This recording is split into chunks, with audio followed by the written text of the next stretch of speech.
ঘামের দুর্গন্ধ দূর করার 10 উপায়। ১. চায়ে থাকে ট্যানিন যা ঘামের দুর্গন্ধ দূর করতে সাহায্য করে। পানিতে একটু বেশি করে চা পাতা দিয়ে 10 মিনিট ফোটান। ছেঁকে ঠান্ডা করুন। বগলে মিশ্রণটি লাগান। দূর হবে ঘামের দুর্গন্ধ। ২. 1 মুঠো নিম পাতা 1 কাপ পানিয়ে সারা রাত ভিজিয়ে রাখুন। সকালে বেটে নিন। বাহুমূলের নিচে, ঘাড়ের কাছে ও শরীরের নানা ভাঁজে লাগিয়ে রাখুন 15 মিনিট।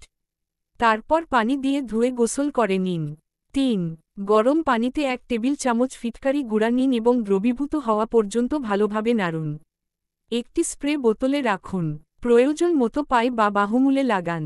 ৪. অ্যান্টিব্যাকটেরিয়াল এবং অ্যান্টিফাঙ্গাল উপাদান রয়েছে নারকেল তেলে। এটি ঘামের গন্ধ কমানোর পাশাপাশি ত্বকের আর্দ্রতাও বজায় রাখে। গোসলের পর নারকেল তেল ব্যবহার করলে ত্বক সতেজ এবং পরিষ্কার থাকে। ৫. সমপরিমাণ বেকিং সোডা ও কর্নস্টার্চ একসঙ্গে মিশিয়ে নিন। পরিমাণ মতো পানি মিশিয়ে পেস্ট বানিয়ে লাগিয়ে রাখুন বাহুমূলে। ঘামের দুর্গন্ধ দূর হবে। ৬. গোসলের সময় অ্যান্টিব্যাকটেরিয়াল সাবান ব্যবহার করবেন। বডি ওয়াশের উপাদানের মধ্যে শসা, অ্যালোভেরা, মেনথল, নিম বা টি ট্রি অয়েল যেন থাকে সেদিকে লক্ষ্য রাখা জরুরি। এসব উপাদান ব্যাকটেরিয়া দূর করবে শরীর থেকে। ৭.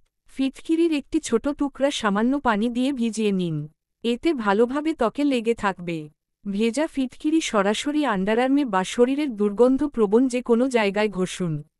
কয়েক মিনিট অপেক্ষা করুন শুকানোর জন্য। ৮. চা গাছের তেল বা টি ট্রি অয়েল অ্যান্টিব্যাকটেরিয়াল এবং অ্যান্টিফাঙ্গাল গুণে পূর্ণ। এটি ঘামের গন্ধ কমাতে সাহায্য করে। কয়েক ফোঁটা তেল গায়ে মেখে নিন। চাইলে গোসলের পানিতেও মিশিয়ে নিতে পারেন এই তেল। ৯. বেকিং সোডা ব্যবহার করতে পারেন।